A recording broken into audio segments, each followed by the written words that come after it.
Ako si Lila, 16 na taong gulang at ang pinakamatalik kong kaibigan ay si Sam. Pareho kaming mahilig maglakbay at magdiskubre ng mga bagong lugar sa aming bayan. Isang Sabado ng umaga, habang kami ay naglalakad sa tabing ilog, may narinig kaming kakaibang usapan mula sa mga matatandang nagpipiknik malapit sa amin. Ang bayan sa ulap, sabi ng isa sa kanila, nawawala na ito. Nagtaka kami ni Sam. Ano ang ibig sabihin ng nawawalang bayan sa ulap? Kami ay nagpasya na makinig pa sa kanilang kwento. Habang lumalalim ang usapan, nalaman namin na ang bayan sa ulap ay isang misteryosong lugar na minsang nakita ng isang grupo ng mga ngaso. Ayon sa kwento, ito ay lumilitaw lamang tuwing may bagyo at pagkatapos ay nawawala na parang bula. Paano kaya kung makita natin ang bayan na iyon? Bulong ni Sam sa akin, puno ng pag-aasam sa kanyang mga mata. Ako man ay nagkaroon ng kuryosidad. Ano nga kaya ang misteryo sa likod ng bayan na iyon? Sa aming pag-uwi, hindi ko maialis sa isip ko ang kwento. Parang may humihila sa akin papunta sa lugar na iyon. Nang sumunod na linggo, nagpasya kaming dalawa na maghanda para sa isang paglalakbay. Kumuha kami ng mga kinakailangang gamit, kompas, mapa at mga pagkain na sapat para sa ilang araw. Isang gabi nagdesisyon kaming magtungo sa bundok kung saan sinasabing madalas makita ang bayan sa ulap. Habang papunta kami roon, ang langit ay nagsimulang magdilim at nagkaroon ng malakas na hangin. Puno ng pag-aalinlangan at takot, ngunit ang excitement ay hindi namin mapigilan.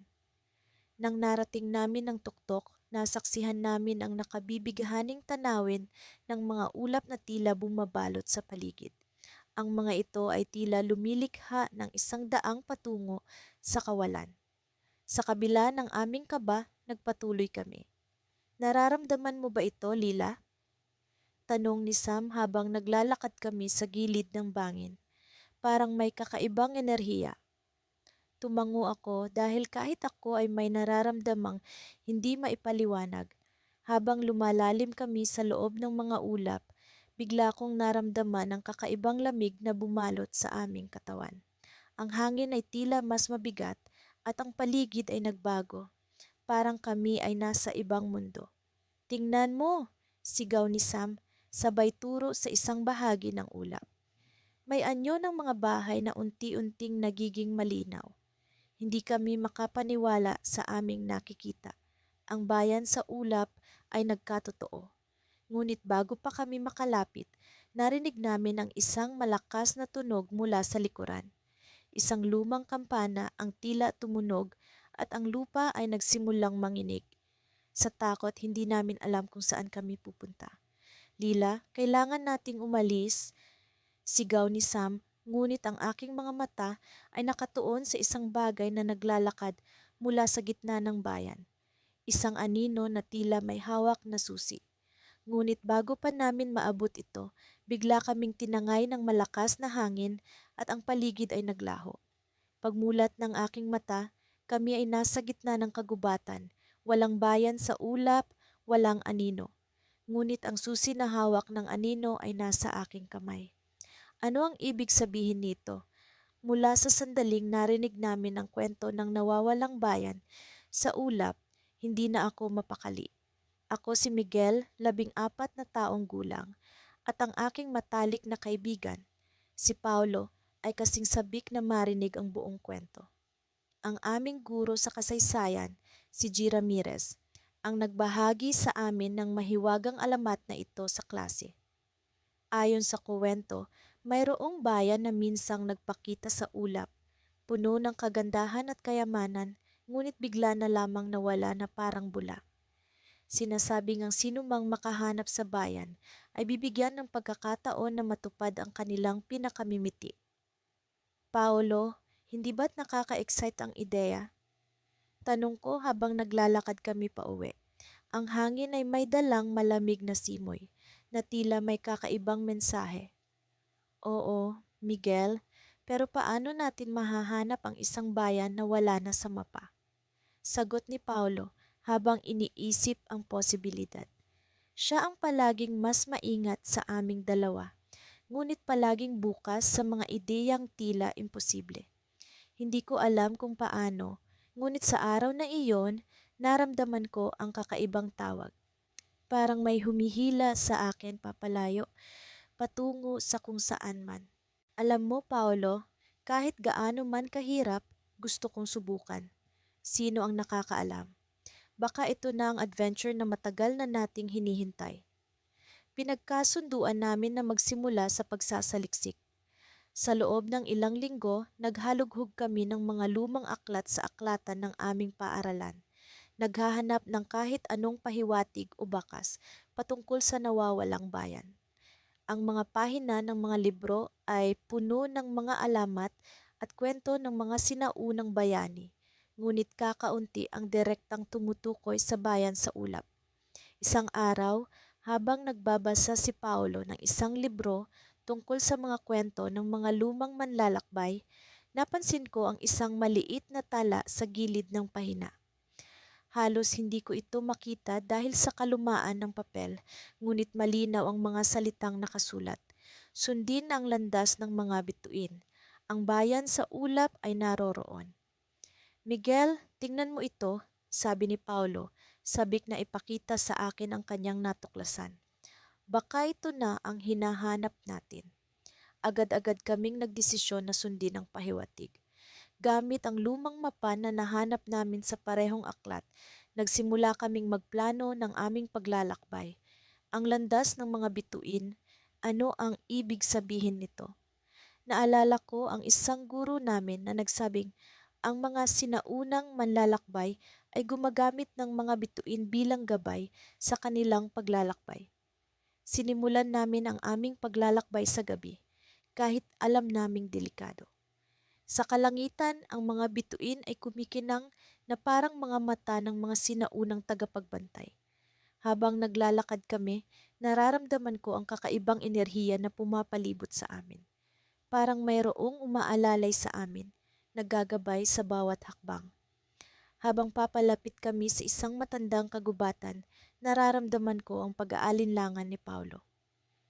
Miguel, sigurado ka ba dito? Hindi ba't mas mabuti pang bumalik na lang tayo? Paolo, ito na ang pagkakataon natin. Hindi natin malalaman kung hindi natin susubukan. Tugon ko, puno ng determinasyon. Sa aming pagpasok sa kagubatan, ang hangin ay biglang naging malamig na parang may nagmamasid sa amin. Sa gitna ng madilim na landas, may narinig kaming tunog na tila mga yabag. Napatigil kami, nagkatitigan. Ano iyon? Tanong ni Paulo, halos pabulong. Ang kanyang mga mata ay puno ng kaba. Bago pa man kami makapagdesisyon, bumukas ang langit na parang may puwang na nagpakita sa amin ng isang tanawin na hindi namin inaasahan. Isang makulay na bayan, puno ng ilaw at musika, ang biglang lumitaw sa harapan namin. Parang ang kwento ni G. Ramirez ay biglang nabuhay. Ngunit bago pa man namin marating ang bayan, may narinig kaming boses, malalim at puno ng awtoridad. Tumigil kayo, mga bata, ang bayan na ito ay hindi para sa inyo. Napatigil kami, ang puso ko ay bumilis ang tibok. Sino ang nagsalita? Ang bayan ay unti-unting naglaho at ang paligid ay bumalik sa karaniwang anyo nito. Miguel, ano ang gagawin natin? Tanong ni Paulo. Ang boses niya ay puno ng takot.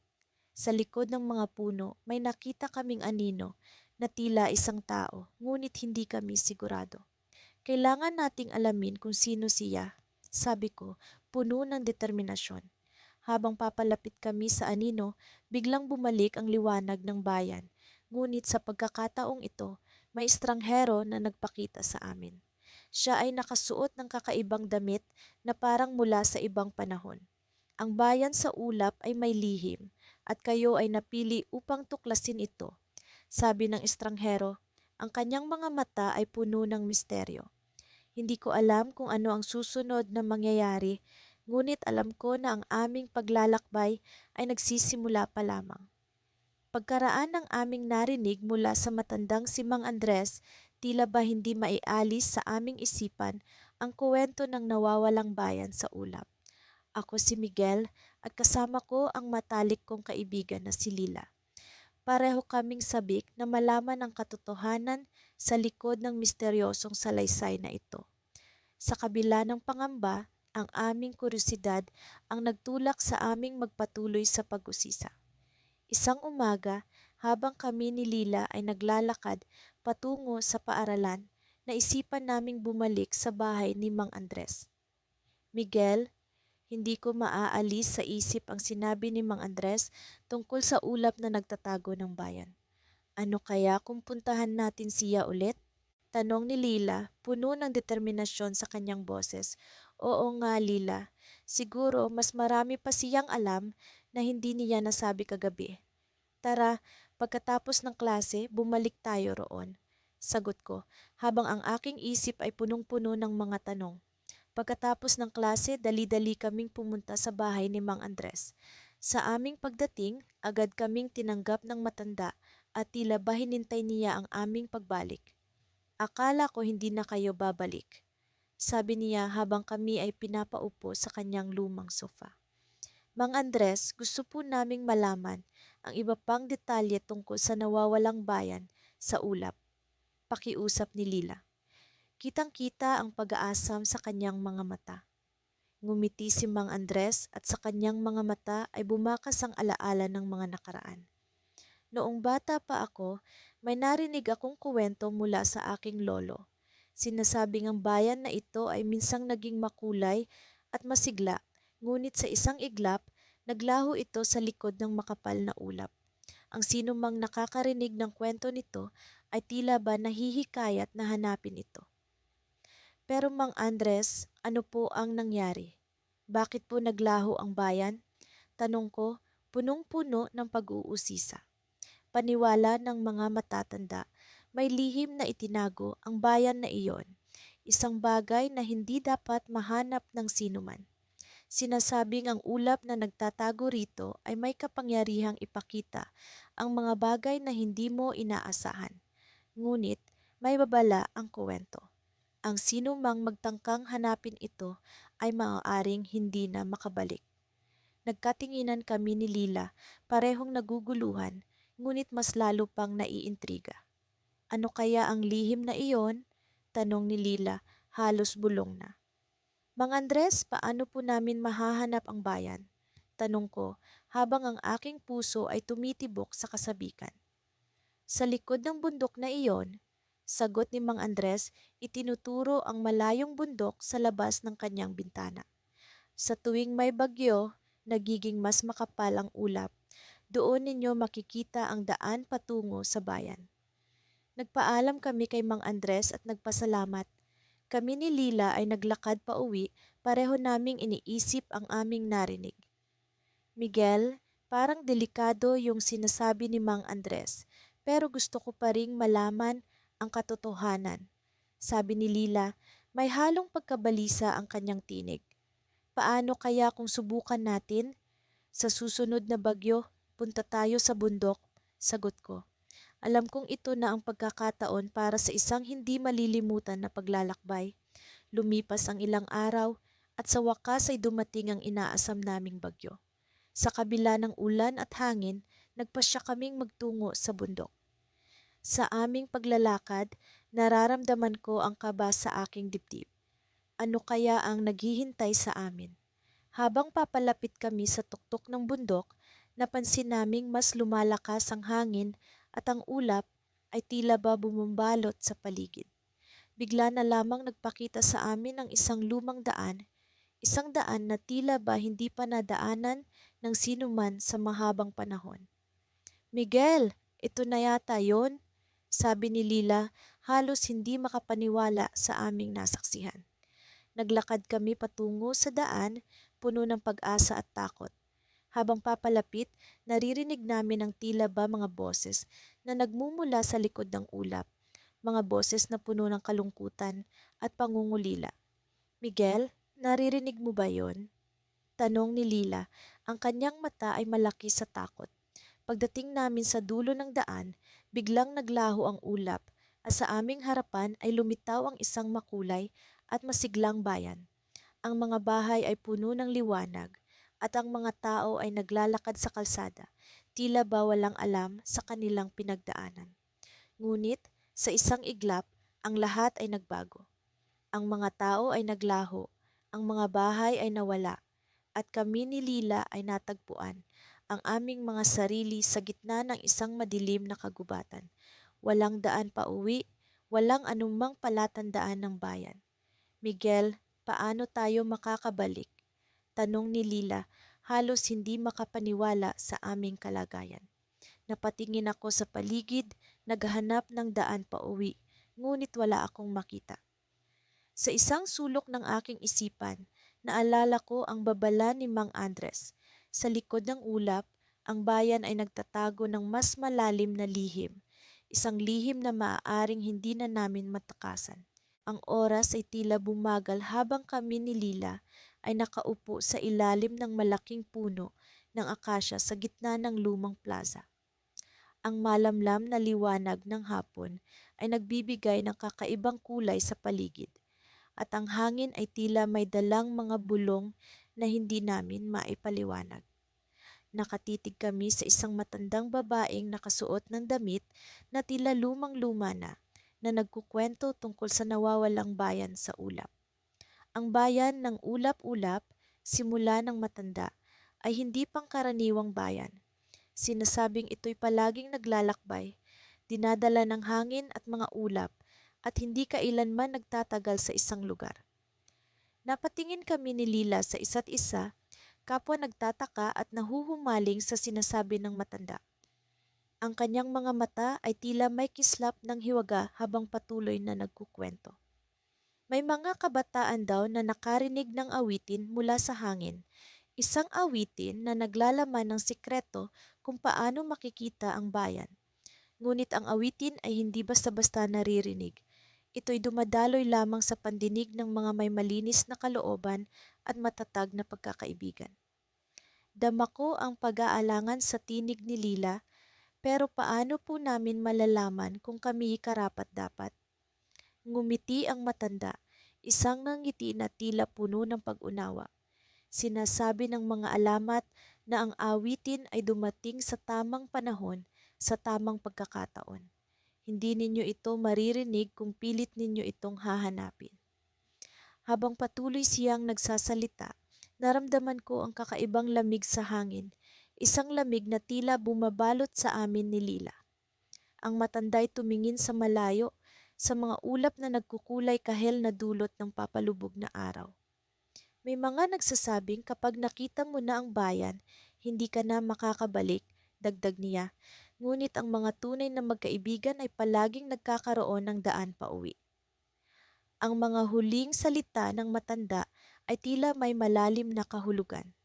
Hindi ko mawari kung ito ba'y babala o isang pag-asang ang aming pagkakaibigan ay magbibigay daan sa amin pabalik sakaling makita namin ang bayan sa ulap. Pagkatapos ng ilang sandali, nagpaalam ang matanda at unti-unti siyang lumisan, naglaho sa likod ng mga puno. Ang kanyang presensya ay tila isang alingawngaw na naiwan sa hangin at kami ni Lila ay naiwan sa gitna ng plaza, puno ng pag-iisip at tanong. Paano kung totoo ang kuwento? Tanong ni Lila. Ang kanyang mga mata ay puno ng kuryosidad at kaba. Hindi ko alam ang sagot. Ang alam ko lang ay ang aming pagkakaibigan ay tila mas tumibay dahil sa kwentong iyon. Ngunit ang pag-aalinlangan at takot ay nagkakaroon ng puwang sa aking isipan. Ang hindi pagkakaintindihan sa pagitan ng realidad at alamat ay gumugulo sa akin. Subukan nating pakinggan ang hangin, mungkahi ko, hindi sigurado pero puno ng pag-asam. Baka sakaling marinig natin ang awitin. Pumayag si Lila at kami parehong nakinig sa hangin habang ang araw ay tuluyang lumubog sa kanluran. Ang mga ulap ay nagmistulang mga anino ng bundok, naglalakbay sa kalangitan. Sa bawat paghinga ng hangin, naramdaman ko ang pagdaloy ng isang kakaibang awitin, isang melodiya na tila nagmumula sa kaibuturan ng kalangitan. Hindi ito malinaw, ngunit naroroon. Ang puso ko'y pumintig sa excitement at sa isang iglap na pagtanto kong naririnig din ito ni Lila. Lila, naririnig mo ba? Tanong ko, puno ng pagkamangha. Tumango siya, ang kanyang mga mata ay nagliliyab sa excitement at kaunting takot. Ang melodiya ay tila pumapaloob sa aming mga puso, tinutulungan kaming makilala ang daan patungo sa bayan sa ulap. Ngunit sa gitna ng aming pagkamangha, isang kakaibang bagay ang nangyari. Ang hangin ay biglang naging malakas at ang mga ulap ay nagbago ng anyo. Nagmistulang isang pinto na unti-unting bumubukas. Sa likod ng mga ulap, isang bayan ang unti-unting lumitaw, puno ng liwanag at tila umaawit ng mga alingawngaw ng nakaraan. Ang kagandahan nito ay hindi maipaliwanag at kami ni Lila ay napako sa aming kinatatayuan, hindi makapaniwala sa aming nakikita. Ngunit bago pa namin lubos na mapagmasdan ang bayan, bigla kaming nakaramdam ng kakaibang enerhiya, isang puwersang tila humihigop sa amin patungo sa ulap. Nagkatinginan kami ni Lila, puno ng takot at pag-aalinlangan.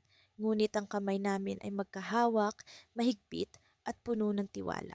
Sa isang iglap, kami ay tila lumulutang sa hangin. Ang mga ulap ay nagmistulang kumot na bumabalot sa amin. Ang mga tunog ay nagbago. Ang melodiya ay nagmistulang mga bulong ng lihim at hiwaga. At bago pa namin lubos na maunawaan, isang malakas na putok ng liwanag ang naganap at ang lahat ay nagbago. Sa aming pagmulat, ang bayan ay naglaho at kami nasa isang lugar na pamilyar, ngunit hindi namin mawari kung paano kami nakarating doon. Ang mga tunog ng paligid ay bumalik sa normal, ngunit ang aming mga puso ay puno ng hindi maipaliwanag na kaba. Sa kabila ng lahat, ang aming mga kamay ay magkahawak pa rin at ang aming pagkakaibigan ay tila mas matibay kaysa dati. Ngunit sa likod ng aming isipan, isang tanong ang naglalaro. Ano nga ba ang tunay na nangyari? At paano kami makakabalik sa dati naming kinalalagyan? Ang hiwaga ng bayan sa ulap ay tila nag-iwan ng marka sa aming pagkakaibigan. Isang marka na puno ng tanong at pag-asa. At sa aming puso, alam namin na ang kwento ay hindi pa tapos, na ang bayan ay naroon pa rin, naghihintay sa tamang pagkakataon na muli kaming tawagin. Hindi ko pa rin maalis sa isip ko ang narinig namin mula kay Mang Isko. Ang misteryosong kuwento ng nawawalang bayan sa ulap ay tila naging bahagi na ng bawat pag-uusap namin ni Lira. Gabi-gabi, bago ako matulog, naiisip ko ang mga sinabi ni Mang Isko, ang bayan na naglaho sa isang iglap, ang mga tao na hindi na muling nakita, at ang ulap na tila kumukubli sa mga lihim ng nakaraan. Isang umaga, habang naglalakad kami ni Lira papunta sa paaralan, hindi ko mapigilan ang sarili kong magtanong, Lira, sa palagay mo ba totoo ang kwento ni Mang Isko? O baka naman, isa lang itong alamat na naisip niya? Tumigil si Lira sa paglalakad at tumingin sa akin. Ang mga mata niyang may bahid ng pag-aalinlangan, ngunit puno rin ng kuryosidad. Hindi ko alam, pero may bahagi sa akin na gusto itong paniwalaan. Paano kung totoo nga?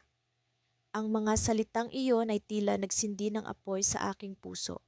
Nagsimula akong mag-isip kung paano namin matutuklasan ang katotohanan. Sa aming pag-uusap, napagpasyahan naming bisitahin muli si Mang Isko upang magtanong pa ng detalye. Baka sakaling may mga bagay siyang hindi pa nasabi. Pagdating ng Sabado, nagpunta kami sa bahay ni Mang Isko. Ang bahay niya ay nasa gilid ng isang burol at sa likuran nito ay tanaw ang malawak na kapatagan na madalas bumabalot sa makapal na ulap tuwing umaga. Nakaupo si Mang Isko sa kanyang balkonahe, nagkakape habang nagmamasid sa kapaligiran. Kamusta mga bata? Bati niya sa amin. Ang boses niya ay may halong kasiyahan at pagkabigla sa muli naming pagdalaw. Mang Isko, gusto po sana naming malaman pa ang tungkol sa nawawalang bayan sa ulap. Sabi ni Lira, ang boses niya ay puno ng determinasyon. Napatingin si Mang Isko sa amin at sa tingin ko ay nakita niya ang aming pagkagusto na malaman ang buong kwento. Ang bayan sa ulap, may mga detalye pa ngang hindi ko nasabi sa inyo. Para kaming nabuhayan ng loob sa kanyang sinabi. Nagpatuloy siya, may isang gabi na ang ulap ay bumaba sa kapatagan. Kinabukasan, ang bayan ay naglaho. Ngunit bago pa ito nangyari, may mga taong nakakita ng kakaibang liwanag sa ulap, parang mga anino na sumasayaw sa liwanag ng buwan. Napalunok kami sa sinabi niya, ano kaya ang ibig sabihin ng mga anino sa liwanag ng buwan? Ang aming kuryosidad ay lalo pang lumalim. Mang Isko, sa tingin niyo po ba may paraan para makita ang ulap na iyon? Tanong ko, umaasa na may sagot siyang magbibigay linaw sa aming pagdududa. Tahimik na nag-isip si Mang Isko at pagkatapos ay tumingin sa amin na may seryosong ekspresyon.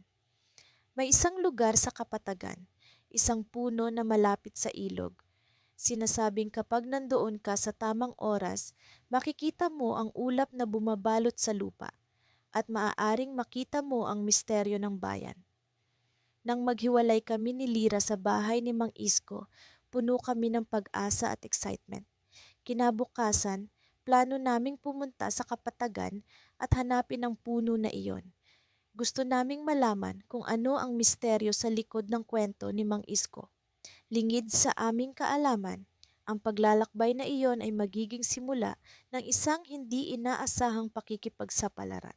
Nagising kami ng maaga at ang paglalakbay ay puno ng kasiyahan at kaba. Ang kapatagan ay malawak at mapayapa, tila walang anumang lihim na nakakubli. Ngunit nang malapit na kami sa ilog, bigla na lang kaming nakaramdam ng kakaibang lamig. Bumaba ang ulap at ang paligid ay naging tila isang maalamat na mundo. Sa tabi ng ilog, natagpuan namin ang puno na tinutukoy ni Mang Isko. Ito ay lumang-luma na. Ang mga ugat nito ay tila kumapit na sa lupa sa loob ng daan-daang taon. Pumesto kami sa ilalim nito, nag-aabang sa anumang kakaibang mangyayari. Hindi nagtagal, nakakita kami ng liwanag sa ulap, mga anino na sumasayaw. Ngunit hindi kami handa sa aming natuklasan. Sa gitna ng mga anino, may isang pamilyar na mukha ang lumitaw. Si Mang Isko, nakangiti at tila nag-aanyaya sa amin na sumama sa kanyang mundo. Napatigil kami sa takot at gulat. Paano nangyari ito? Ano ang ibig sabihin ng lahat ng ito? Ang misteryo ng nawawalang bayan sa ulap ay mas malalim pa kaysa sa aming inaakala. Sa likod ng ulap, mayroong lihim na nag-aabang na matuklasan. Ngunit handa ba kami sa mga susunod na mangyayari? Bago ko pa man masabi kay Lila ang nararamdaman ko, isang malamlam na tunog ang pumailan lang mula sa likuran ng matandang si Mang Berting, para itong panawagan mula sa kalaliman ng ulap na kanina pa namin pinagmamasdan. Nakatingin kami sa kanya, inaasahan ang kanyang susunod na mga salita, ngunit ang kanyang mga mata ay tila natulala sa kawalan. Bayan ng mga nawawala, bulong niya, halatang may kaba sa kanyang tinig. Hindi ito basta kwento lamang. Mga bata, ito'y isang babala. Nagkatinginan kami ni Lila. Ang mga salitang iyon ay tila mas nakakatakot kaysa sa inaasahan namin. Hindi ko na napigilan ang sarili ko at nagtanong, ano po ang ibig ninyong sabihin, Mang Berting? Isang malalim na buntong hininga ang kanyang pinakawalan bago siya muling nagsalita. May isang bayan daw sa ulap na kung saan ang lahat ng pumapasok ay hindi na nakakalabas pa. Nawawala sila at hindi na muling natatagpuan. Ang kanyang mga mata ay nagliwanag sa takot at pag-aalala. Kapag ang ulap na iyon ay bumababa sa lupa, ang sinumang mapalilibutan nito ay maglalaho kasama ng bayan. Naramdaman ko ang paggapang ng lamig sa aking gulugod. Hindi ko alam kung totoo ang sinasabi ni Mang Berting, ngunit hindi ko rin maalis ang pag-aalala sa aking isipan. Tumingin ako kay Lila at nakita ko sa kanyang mga mata ang parehong pagkatakot na nararamdaman ko. Pero bakit po ninyo ito sinasabi sa amin ngayon? Tanong ni Lila, pilit na pinapanatili ang kanyang lakas ng loob. May mga ulap na dumarating na mukhang hindi karaniwan.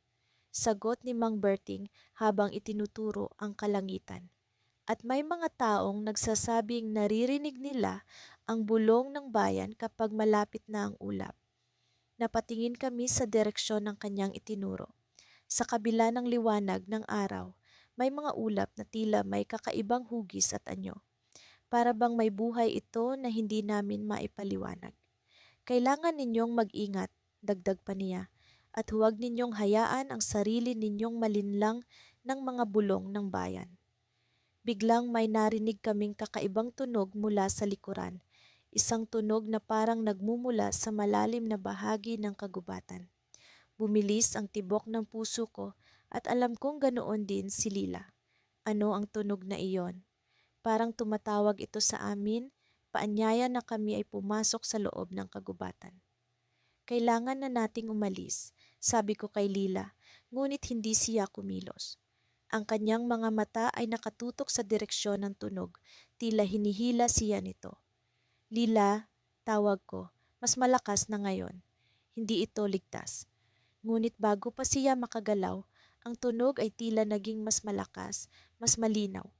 Parang may mga bulong na nagmumula sa gitna ng kagubatan, mga bulong na nagkukwento ng mga pangyayari sa bayan ng ulap. Huwag kayong lalapit sa ulap, sabi ni Mang Berting, halos pasigaw na. Ito'y patibong hila-hila ko si Lila. Nagsisimula kaming maglakad palayo kay Mang Berting. Ngunit ang tunog ay tila sumusunod sa amin, hindi kami tinatantanan. Parang may mga mata na nakamasid sa bawat galaw namin.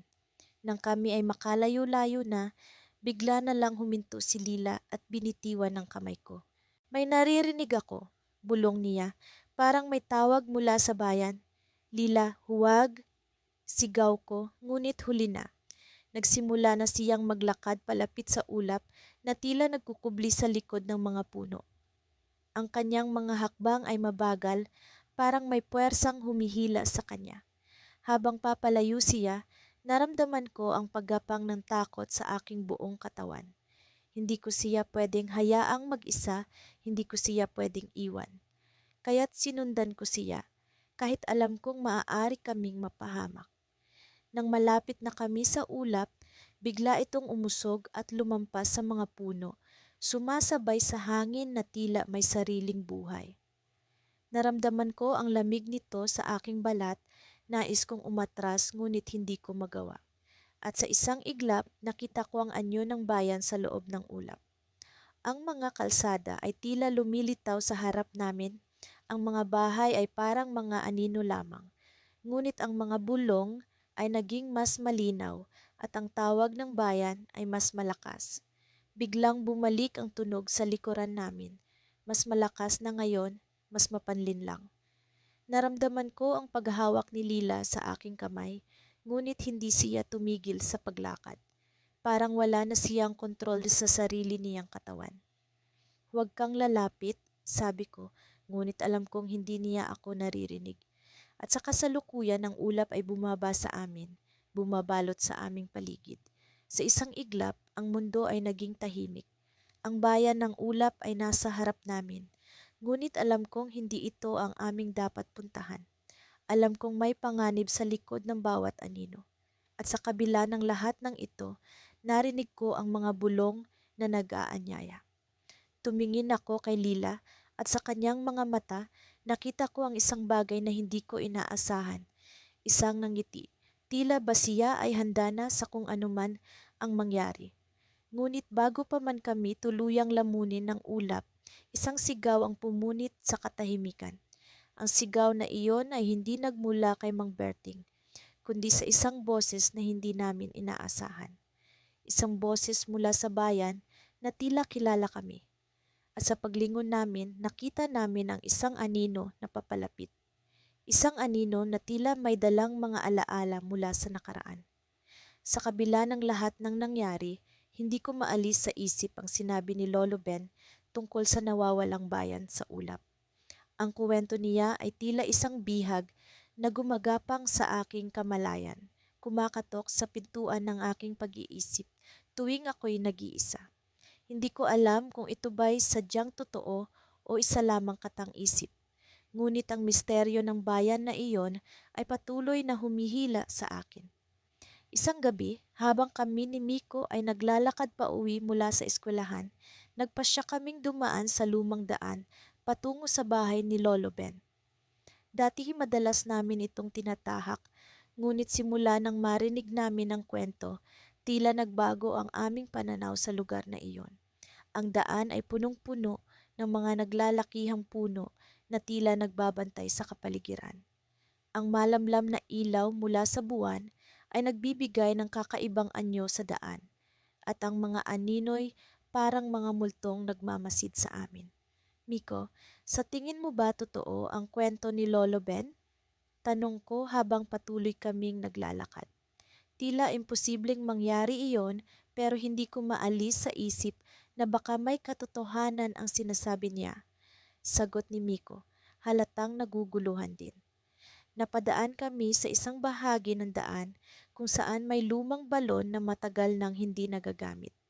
Sinabi ni Lolo Ben na ang balong ito ay minsang pinagmulan ng tubig na dumarating mula sa bayan sa ulap, kung saan ang mga tao ay namumuhay sa kapayapaan. Ngunit nang mawala ang bayan, ang balon ay natuyo, at ang mga kwento ng bayan ay unti-unting naglaho kasabay nito. Habang tinitingnan namin ang balon, napansin ko ang isang kakaibang bagay sa gilid nito. Isang maliit na kahoy na kahon, halos natatakpan ng mga dahon. Pumukaw ito ng aking interes kaya't dali-dali kong kinuha at binuksan. Sa loob ay may isang lumang mapa at isang sulat na tila isinulat ng isang bata. Ang sulat ay nagsasabing, kung natagpuan mo ito, nangangahulugan na ikaw ay handa ng malaman ang lihim ng bayan sa ulap. Sundan ang landas ng ilog at sa dulo nito ay makikita mo ang daan patungo sa aming mundo. Nagtataka ako kung bakit ito narito. Sino ang naglagay nito? At higit sa lahat, ano ang ibig sabihin ng sulat? Puno ng kuryosidad, ipinakita ko ito kay Miko. Nanlaki ang kanyang mga mata sa pagkagulat. Kailangan nating sundan ang mapa, sabi ni Miko, puno ng determinasyon. Ito na ang pagkakataon natin para malaman ang totoo. Bagaman may halong kaba, sumang-ayon ako. Alam naming delikado ang aming gagawin, ngunit ang misteryo ng bayan sa ulap ay masyadong malakas para iwasan. Sinimulan naming sundan ang mapa, naglalakad sa gilid ng ilog na tila may sariling buhay. Ang tubig ay dumadaloy ng mabilis at ang tunog nito ay tila bumubulong ng mga lihim. Ang ilog ay nagdala sa amin sa isang makipot na daan na sa dulo ay may kakaibang lagusan na natatakpan ng makapal na ulap. Miko, sigurado ka bang dapat natin itong pasukin? Tanong ko, ramdaman ka ba sa aking dibdib? Oo, kailangan natin, sagot niya kahit halata ang takot sa kanyang boses. Ito na ang tamang oras. Habang papasok kami sa lagusan, ang paligid ay nag-iba. Ang hangin ay naging malamig at ang ulap ay pumalibot sa amin. Halos hindi na namin makita ang daan. Sa bawat hakbang ay para bang lumulutang kami sa hangin at ang tunog ng ilog ay unti-unting nawala. Sa wakas narating namin ang dulo ng lagusan. Sa harapan namin ay isang tanawin na hindi inaasahan, isang bayan na tila nakalutang sa ulap. Ang mga bahay ay gawa sa mga materyal na hindi namin kilala at ang mga tao ay naglalakad sa mga tulay na yari sa liwanag. Ang lugar ay puno ng kapayapaan, ngunit may kakaibang pakiramdam na bumabalot dito. Miko, ito ba ang bayan sa ulap? Tanong ko, hindi makapaniwala sa nakikita. Ngunit bago pa man siya makasagot, isang bata ang lumapit sa amin, ang kanyang mga mata ay puno ng lungkot. Tulong, kailangan namin ng tulong, sabi niya habang ang kanyang kamay ay nagbigay sa amin ng isang susi na tila gawa sa liwanag. Hindi ko maintindihan kung ano ang ibig niyang sabihin, ngunit bago ko pa man matanong, biglang nag-iba ang paligid. Ang ulap ay naging madilim at ang bayan ay unti-unting naglaho sa harapan namin na tila sinisipsip ng sariling anino. Ang susi sa aking kamay ay nagbigay ng kakaibang init na para bang ito lang ang natitirang pag-asa para sa nawawalang bayan. Miko, ano ang gagawin natin? Tanong ko, puno ng takot at pag-aalinlangan. Ngunit sa oras na iyon ay biglang nagising kami sa isang pamilyar na lugar. Nasa harap kami ng lumang balon. Ang mapa ay wala na sa aming mga kamay, ngunit ang susi ay nanatiling naroon. Ang mga tanong ay bumaha sa aming isipan at alam naming hindi kami maaaring huminto hanggat hindi namin natutunan ang buong lihim ng bayan sa ulap. At sa kabila ng lahat, ang ikinaguguluhan ko ay ang susi. Ano ang silbi nito? Bakit ito ang naiwan sa amin? Sa bawat sagot na aming natuklasan, tila mas maraming tanong ang bumabalot sa misteryo ng bayan sa ulap. Sa kabila ng lahat ng nangyari, hindi pa rin mawaglit sa isipan ko ang kwento ng nawawalang bayan sa ulap. Parang isang misteryosong awit na paulit-ulit kong nadirinig sa kaibuturan ng aking diwa. Ang mga salitang sinabi ni Mang Lino tungkol sa bayan na iyon ay tila bumabalot sa aking pagkatao. Leo, kailangan nating malaman kung ano talaga ang nangyari sa bayan na iyon, ani Arvin, habang kami naglalakad sa gilid ng ilog na malapit sa aming baryo. Ang ilog na ito ang nagsisilbing hangganan sa pagitan ng aming baryo at ng malawak na kagubatan na pinaniniwala ang daanan papunta sa ulap. Hindi ko nga rin alam kung bakit hindi ko na lang makalimutan iyon, sagot ko. Parang may humihila sa akin na alamin kung ano ang totoo. Sa paglalakad namin, napansin ko ang kakaibang katahimikan ng paligid. Kung dati puno ng huni ng ibon at tunog ng dumadaloy na tubig ang ilog, ngayon ay parang nilamon ng katahimikan ng lugar. Nakakatakot pero sa parehong pagkakataon, nakakaakit. May napansin ka bang kakaiba? Tanong ni Arvin habang itinatago ang kaba sa kanyang tinig. Oo, parang may nagbago. Hindi ko lang alam kung ano, sagot ko. Sa hindi kalayuan, napansin namin ang isang matandang babae na nakaupo sa tabing ilog. Nakasuot siya ng lumang saya at may sambalilo na nakatakip sa kanyang mukha. Lumingon siya sa amin at sa kanyang mga matay na tanaw ko ang tila walang katapusang kalungkutan. Mga bata, alam ninyo ba ang kasaysayan ng ilog na ito? Tanong niya sa amin. Nagkatinginan kami ni Arvin. Hindi po, pero gusto po naming malaman, sagot ni Arvin habang unti-unting lumalapit sa matanda. Minsan sinasabing ang ilog na ito ang nag-uugnay sa nawawalang bayan sa ulap. Isang bayan na hindi mahagilap sa mapa pero naririnig sa mga bulong ng hangin at sa agos ng tubig. Pahayag ng matanda habang unti-unting bumabalik ang sigla sa kanyang tinig. Pero paano po namin makikita ang bayan na iyon? Tanong ko, puno ng pag-asa sa posibilidad na matutuklasan namin ang misteryo. Nangangailangan ito ng sakripisyo, sagot ng matanda habang muling nagiging malungkot ang kanyang mukha. Isang sakripisyo na maaaring makapagpabago sa takbo ng inyong buhay. Hindi ko alam kung ano ang ibig niyang sabihin, pero pakiramdam ko'y malapit na kami sa isang bagay na mahalaga. Sa kabila ng pagkatakot, naramdaman ko ang kagustuhan na ipagpatuloy ang aming paghahanap. Bakit kailangan ng sakripisyo? Tanong ni Arvin na tila hindi kumbinsido sa sinabi ng matanda. Upang masilayan ang bayan sa ulap, kailangan ninyong iwan ang isang bagay na mahalaga sa inyo. Isang bagay na hindi ninyo maaring balikan. Paliwanag ng matanda bago siya tumayo at lumakad papalayo. Naiwan kaming nakatulala ni Arvin, hindi alam kung ano ang susunod naming gagawin. Ang mga salitang binitiwan ng matanda ay nag-iwan ng mga tanong sa aming isipan. Ano ang sakripisyong iyon at handa ba kami na gawin iyon para sa isang misteryo? Leo, sa tingin mo ba talagang may nawawalang bayan sa ulap? Tanong ni Arvin, puno ng pag-aalinlangan sa kanyang tinig. Sa tingin ko, may katotohanan sa mga kwento. pero hindi ko rin alam kung anong sakripisyo ang hinihingi nito.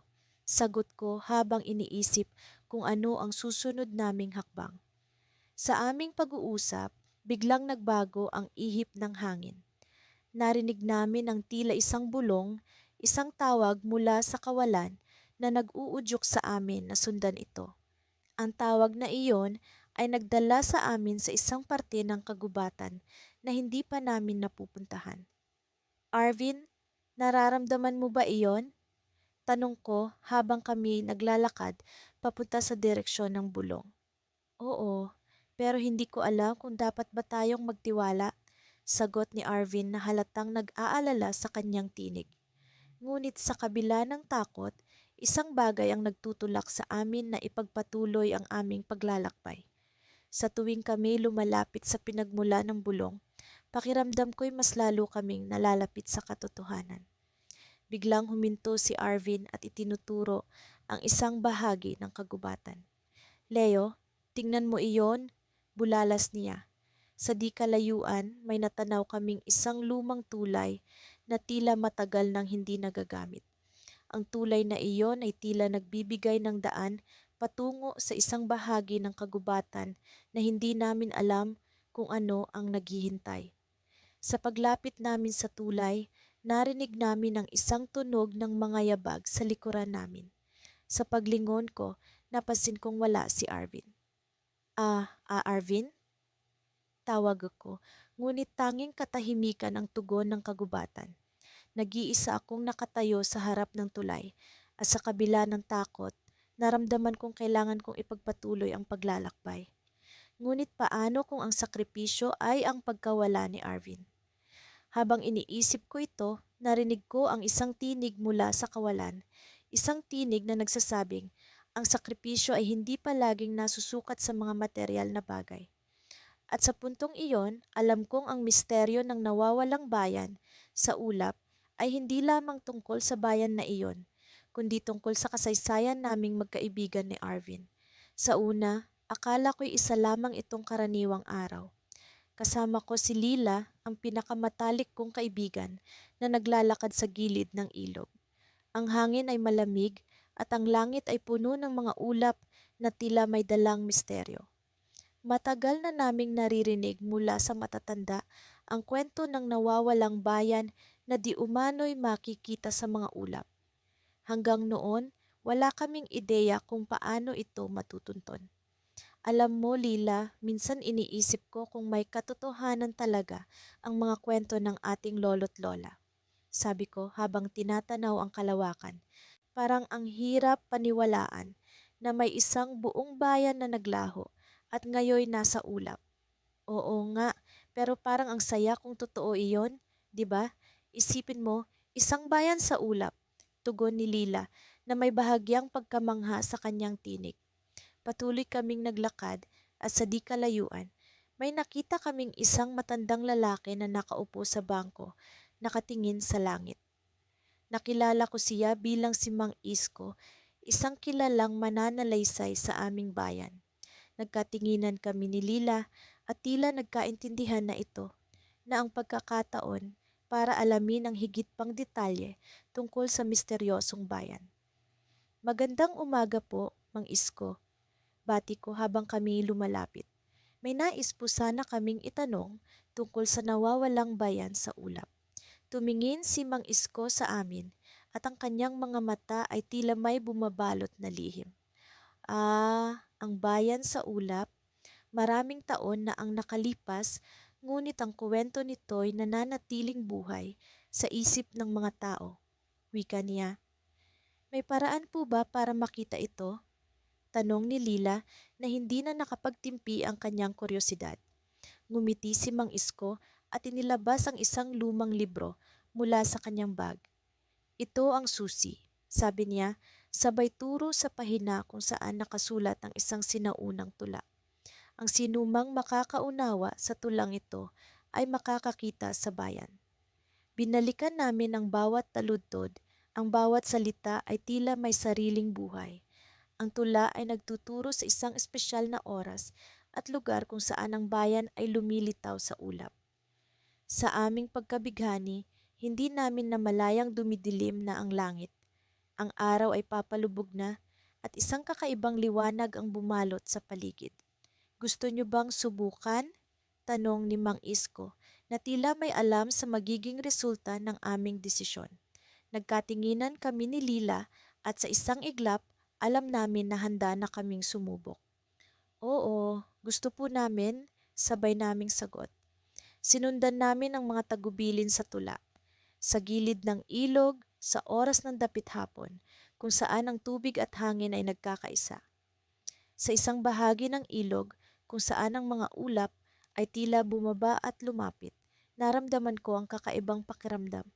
Parang may dumadaloy na enerhiya mula sa lupa paakyat sa langit. Biglang kumulog at sa pagtama ng liwanag sa tubig, isang anino ng bayan ang nagpakita sa ulap. Ang mga bahay, ang mga puno, at ang mga tao, lahat ay tila isang ilusyon na naglalaro sa aming paningin. Grabe, Lila, totoo nga, sabi ko, halos hindi makapaniwala sa aking nakikita. Ngunit sa likod ng aming tuwa, may naramdaman akong kakaiba. Ang mga anino sa bayan ay tila kumikilos, hindi lamang mga larawang bumabalot sa ulap.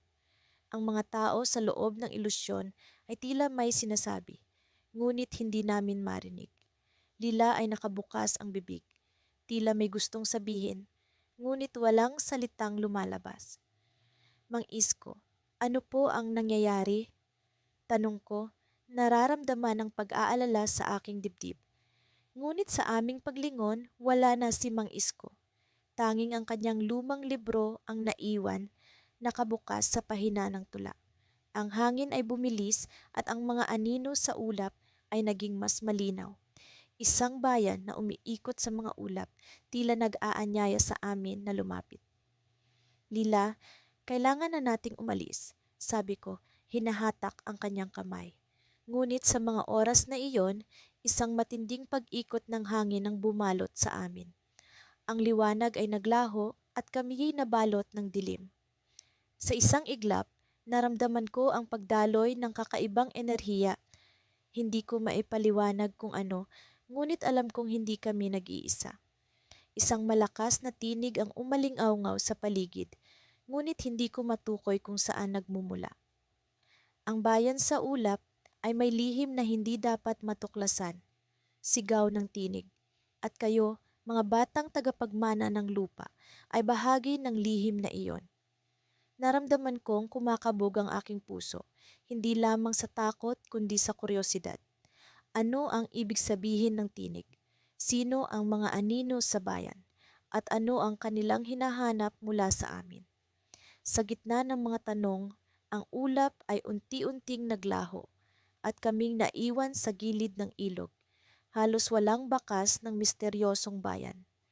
Ngunit alam kong ito'y simula pa lamang ng isang mas malalim na kwento. Isang kwento na hindi lamang tungkol sa bayan sa ulap, kundi tungkol sa aming sariling kapalaran. Simula pa noong una, hindi ko inaasahan na ang aming simpleng paglalakbay na ito ay magiging isang misteryosong paglalakbay patungo sa nawawalang bayan sa ulap. Kasama ko si Miguel, ang aking matalik na kaibigan, na kahit hindi masyadong seryoso sa pakikipagsapalaran ay palaging nariyan upang samahan ako sa anumang kalokohan. Mula sa unang hakbang namin sa landas na ito, alam kong may kakaiba, isang bagay na hindi basta-basta lamang. Ngunit sa kabila ng lahat ng ito, naramdaman ko ang matinding pagnanasa na alamin ang katotohanan sa likod ng kwento ng nawawalang bayan. Nagpatuloy kami sa paglalakad patungo sa lugar kung saan sinasabing makikita ang bayan sa ulap.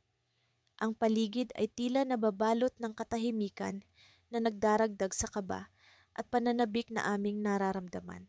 Sa bawat hakbang, ang mga usap-usapan tungkol sa bayan na ito ay pumapasok sa aming isipan. Mga kwento ng mga taong hindi na nakita.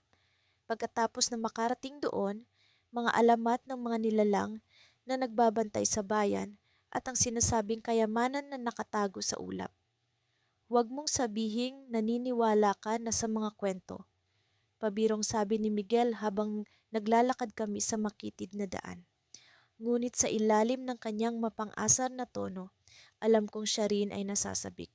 Dumating kami sa isang maliit na clearing kung saan, sa hindi maipaliwanag na dahilan, ang mga ulap ay tila bumaba at napagtagpi-tagpi upang bumuo ng isang bagay na kahawig ng isang daan. Ang daan ay tila nag-aanyaya sa amin na pumasok at tuklasin ang misteryo nito. Hindi kami nag-atubiling sundan ito kahit pa ang aming mga puso ay nag-uumapaw sa kaba.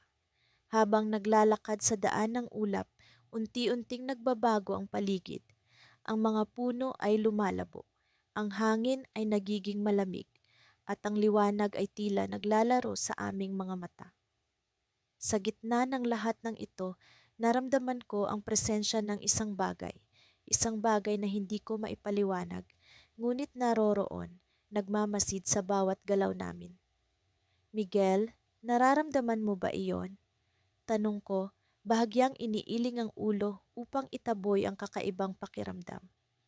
Oo, parang may mga matang nakatingin sa atin. Sagot niya, ang kanyang boses ay puno ng tensyon at kaba. Sa wakas, narating namin ang isang lugar na tila hindi totoo. Isang bayan na lumulutang sa ulap, ang mga bahay ay gawa sa kung anumang materyal na tila hindi lupa. Ang hangin sa paligid ay puno ng kakaibang amoy, isang halimuyak ng misteryo at kasaysayan. Sa gitna ng bayan, may isang malaking tore na tila sumisilip sa amin, nag-aanyaya ngunit nagbabantay. Habang iniikot namin ang aming paningin sa paligid, napansin namin ang kakaibang katahimikan. Walang tao, walang ingay, maliban sa malumanay na hangin na dumadaloy sa pagitan ng mga ulap. Ngunit sa kabila ng kawalan ng tao, naroroon ang pakiramdam na hindi kami nag-iisa. Miguel, tingnan mo ang tore. Wika ko, itinuturo ang tore na tila nagdadala ng lahat ng misteryo ng bayan. Dahan-dahan kaming lumapit sa tore. Ang mga hakbang namin ay tumutunog sa kabila ng katahimikan. Sa pagpasok namin sa tore, nakita namin ang isang lumang hagdanan na tila bumababa patungo sa ilalim ng tore. Sa bawat yapak namin sa hagdan, tila naririnig namin ang tibok ng aming mga puso, isang ritmo ng takot at pag-asa. Pagdating namin sa pinakailalim, bumungad sa amin ang isang kwarto na puno ng lumang aklat, mga papel na tila may sinaunang sulat, at isang luma ngunit maayos na lamesa sa gitna. Sa lamesa, may isang kahon na tila naglalaman ng lahat ng kasagutan sa aming mga tanong. Miguel, tingnan mo ito, sabi ko habang dahan-dahang binubuksan ang kahon. Sa loob nito ay may isang lumang mapa, ngunit ang lugar na nasa mapa ay tila hindi lamang bahagi ng bayan, kundi isang daan patungo sa kung saan pa. Habang tinitignan namin ang mapa, bigla naming narinig ang mga yapak. Hindi kami nag-iisa. May ibang naroroon sa kwarto, nagmamasid sa aming bawat galaw. Ang kaba sa aming mga dibdib ay lalong tumindi, ngunit ang aming pagnanasa na alamin ang katotohanan ay hindi nagpatinag. Miguel, may tao dito, bulong ko. Ang aking boses ay puno ng kaba. Sa likod namin, isang anino ang lumitaw, isang figura na tila mula sa ibang panahon. Ang mga mata nito ay puno ng mga kwento na hindi pa namin naririnig, mga kwento ng bayan, ng misteryo at ng nawawalang kasaysayan. Sa sandaling iyon, napagtanto namin na ang kwento ng nawawalang bayan ay hindi lamang kwento. Ito ay isang bahagi ng kasaysayan na bumabalot sa amin, isang misteryong naghihintay na matuklasan. Ngunit ang tanong, handa ba kaming malaman ang buong katotohanan? At sa likod ng figura, isang pinto ang dahan-dahang bumukas, nag-aanyaya sa amin na pumasok at tuklasin ang mas malalim na lihim ng bayan sa ulap. Sa kabila ng takot, sa kabila ng kaba, nagkatinginan kami ni Miguel. Handa na kami sa susunod na hakbang. Ngunit ano nga ba ang naghihintay sa amin sa kabila ng pintuan? Mula sa kinaroroonan namin, kitang-kita ko ang mga ulap na tila may sariling kalooban sa langit. Ang mga ito'y nagkukumpol-kumpol, bumubuo ng mga hugis na para bang may sinasabi sa amin. Ako si Lila, 16 na taong gulang, at ang kaibigan kong si Mateo ay palaging kasama ko sa mga ganitong paglalakbay sa misteryo. Nagsimula ang lahat noong isang hapon sa eskwelahan nang kami makinig sa isang matandang guro na nagkukwento ng mga alamat. Isa sa mga kwento ang pumukaw sa aming interes, ang kwento ng nawawalang bayan sa ulap. Sinasabi sa kwento na minsan, sa gitna ng makapal na ulap, may isang bayan na naglaho, at kung sino man ang makakita nito, sila'y bibigyan ng pagkakataon upang malaman ang lihim ng kanilang kapalaran. Simula noon, hindi na kami tinantanan ng kuryosidad. Tuwing Sabado, umaakyat kami sa pinakamataas na burol sa aming lugar sa pag-asang makikita namin ang bayan sa ulap. Ngunit sa kabila ng aming pagsisikap, palagi saglit lamang ang pakiramdam na kami malapit ng makakita ng kakaiba. Hanggang sa dumating ang Sabado na ito, ang hangin ay malamig at ang liwanag ng araw ay tila may kakaibang init. Habang kami nakaupo sa luntiang damo, napansin ni Mateo ang isang kakaibang hugis sa kalangitan. "Lila, tingnan mo iyon." Bulalas niya, sabay turo sa isang kumpol ng ulap na tila nag-aanyaya. Pinagmasdan ko ito at sa aking pagkagulat, ang hugis ay mistulang isang pinto. "Mateo, ito na siguro iyon?" sabi ko, puno ng pag-asa. Tumayo kami at dahan-dahang lumapit habang ang ulap ay unti-unting bumababa, para bang kami hinihintay. Habang papalapit, naramdaman ko ang kakaibang presensya. Ang hangin ay tila bumigat at ang mga tunog ng paligid ay unti-unting naglaho. Ang pinto sa ulap ay nag-iba ng anyo, nagmistulang isang arko na may mga ukit na hindi ko kailanman nakita.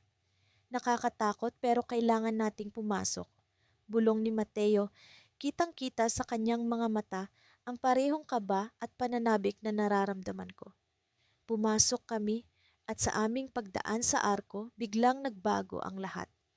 Ang paligid ay nagliwanag at sa aming harapan ay ang isang bayan na tila mula sa lumang panahon.